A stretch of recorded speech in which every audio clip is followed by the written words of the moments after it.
something uniquely unsettling about emergency calls that cut off without warning. A 911 call is supposed to be a lifeline, a voice reaching out for help in the most critical moment of someone's life. When that voice suddenly disappears, it leaves behind a silence that feels heavier than any scream. You're left imagining what happened in those final seconds, and that unanswered question is what makes these calls linger in people's minds for years. Many of these calls begin in a very ordinary way. A shaky voice explains that something feels wrong, that they hear a noise, or that someone is outside. The caller might apologize for sounding nervous or say they're probably overreacting.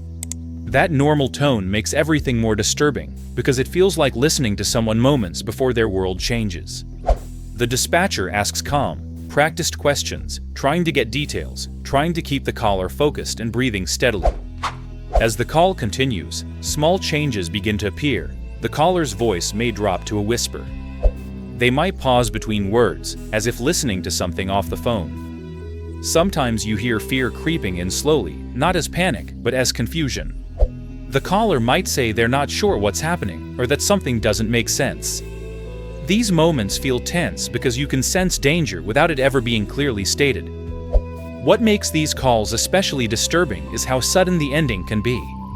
In some cases, there's a sharp sound, a sudden breath, or a half-spoken sentence that never finishes. In others, the call simply goes quiet.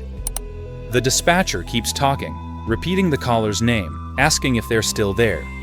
That repetition, unanswered, becomes haunting. It's the sound of help reaching out but never making contact again. For dispatchers, this kind of call is one of the hardest parts of the job. They are trained to stay calm, to guide people through chaos, and to gather information quickly.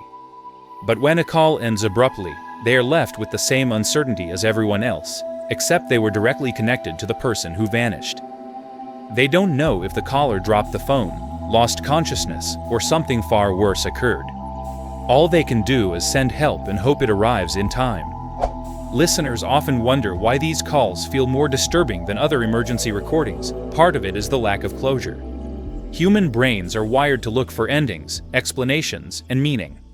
When a story stops mid-sentence, the mind fills the gap with possibilities, often imagining the worst. The silence becomes a blank space where fear grows unchecked. Another reason these calls stay with us is because they feel deeply personal. You're not hearing a news report or a summary after the fact. You're hearing a real person in real time, experiencing fear or confusion as it unfolds. There's no distance, no filter. It feels intimate, almost intrusive, like you're witnessing a moment you were never meant to hear. In some calls, the caller seems aware that something bad might happen. They might say they're scared, or that they don't feel safe anymore. They might ask the dispatcher to stay on the line with them. When the call ends despite that plea, it feels like a promise broken, even though everyone involved did everything they could. Silence plays a powerful role in these recordings. Silence on a 911 call is never neutral. It signals danger, uncertainty, and loss of control. When the line goes dead, the absence of sound becomes louder than any noise.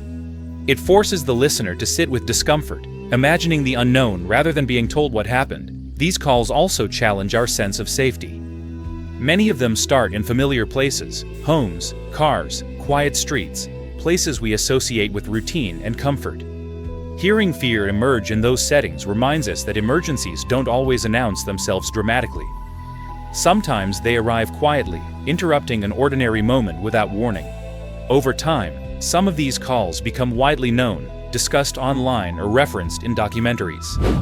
People replay them, analyze them, and debate what might have happened. While curiosity is natural, it's important to remember that behind every recording is a real person whose worst moment became public. These are not fictional stories, they are fragments of real lives interrupted. What makes the endings so disturbing is not just the fear, but the helplessness. Once the call disconnects, there is nothing the listener can do. That lack of control mirrors the caller's own experience in those final moments, creating a powerful emotional connection across time and distance. There is also something chilling about how quickly everything can change.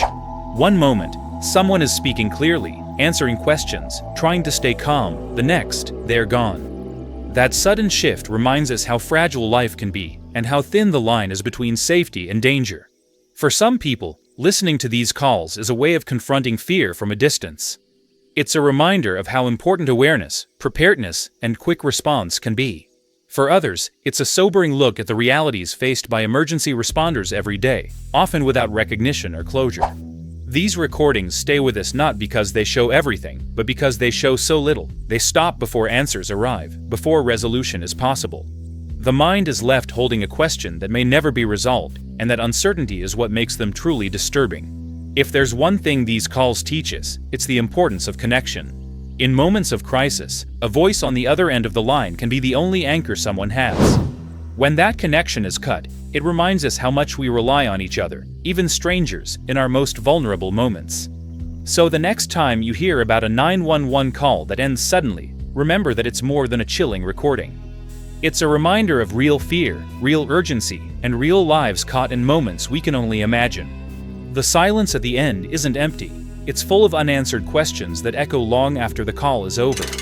If you found this video thought-provoking and want more deep dives into real-life mysteries, unsettling moments, and the psychology behind them, make sure to like this video, subscribe to the channel, and share your thoughts in the comments below. Your support helps keep these stories told, and your engagement helps the channel grow.